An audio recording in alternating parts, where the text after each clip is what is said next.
Hope you're doing well. What we're seeing is a very interesting development on the indices, and we're seeing a big stop hunt taking place. This isn't them going long. This is them having to exit from the casino and then being kicked out of their positions. And this is basically a stop hunt. So what happened is that they started to sell round about here, and it looked like we were pretty, bearish and things, and the banking crisis was looming. However, the VIX got crossed below 20, and it continued to be suppressed, and the fear got squeezed out of the market, and unfortunately these bears, they got liquidated, and this is what we're seeing. So just a quick one really, just to say tomorrow is our risk calculation is going to be drastically altered on the 24-hour change, and we're going to be more risk off tomorrow than we are today because of this, and not just S&P but US 30 and DAX as well.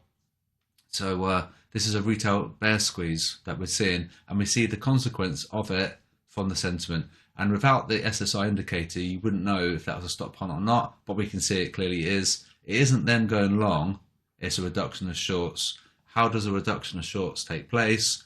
It's from price action and them having to exit the casino. It might not even be them having to exit manually. It might be margin call, like a mass margin call there on their bearish bets. So they're just having to get out of those positions from liquidation, basically. So that's that. Okay, so be careful, and probably a top, and we'll be creating a punishment zone above tomorrow.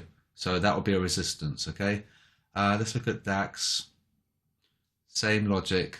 Same logic there. It's not as aggressive as US 500, but that move is telling us stop hunt. So we'll probably be making a punishment zone above. And US 30. This is going to be quite aggressive. Yeah, so this is actually the same thing. It's not them not going long, it's a reduction of shorts. And, we had a pretty strong support. I thought maybe we were going to break and we were going to have some kind of like harmonic, like X, A, B, C, D, where this would be a buy. But we just continued high. We never did get the break of the diagonal, and we just continued higher. VIX was crushed, like I say, and the fear got sucked out the market. And of course, the retail guys were bearish since here, 32,000 pretty much. Yeah, roundabout. They sold it as indicated by the arrow, and we come up since. So basically, tomorrow's risk calculation is going to be quite different, I think. Lastly, we'll look at gold. And before we wrap up, I'll tell you about the trade of the day, actually. So they've gone long gold, so we should be below 1977. You can look for a short below, that low perhaps, 1975. We'll stop at 1982. Look for a break for those lows, because they've gone long, they shouldn't be getting paid. All right, so obviously, like I said yesterday in yesterday's video, this could be coming up higher because of the yields and the softness of the USD, and it could be that we're sort of peaking a little bit on the USD because we're going to have like 25 basis point hike, and that could be the last hike of the year. So that's probably fundamentally fairly bearish for the USD, and it could be good for commodities because they're weighted in USD, gold and XAU USD. So there are fundamental drivers for this to come up. However, they have got paid on this move, so that would be sentimentally bearish. Okay, and that's it. So just quickly show you the trade of the day, and what you want to be doing.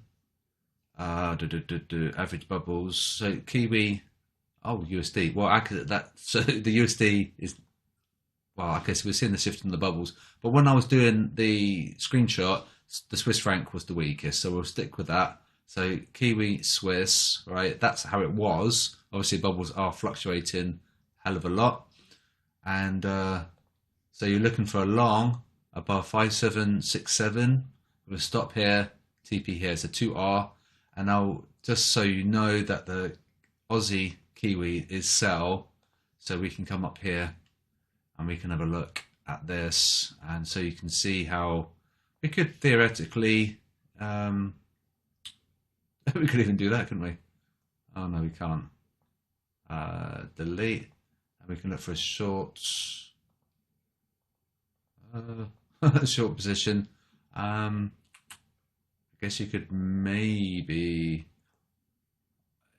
Yeah, I'm not sure what to say there. Where would you enter short? Probably here, maybe? 'Cause the move's already been. That's your supply now, so we're waiting to sell. So you could look for something like this, maybe. You know, you're looking to sell a break of this to target lower. But we'll stick with our current trade of the day, which is the Kiwi Swiss. Obviously, this move has been done. We created some supply. So where'd you enter now? You know, we had a double supply almost, didn't we? There, like a double top almost. Well, we've got a double top here, but we couldn't overcome it, could we? So that's just an idea. We'll delete that because that isn't the trade of the day. The trade of the day is the Kiwi Swiss because that's the time, the currency pair that was taken at the screenshot. So you're looking for longs on this to target up here with a stop there. So that's a buy order. Okay, so we'll have to see how we go, and bubbles are moving a lot, so you've got to be careful, and I'll speak to you guys soon.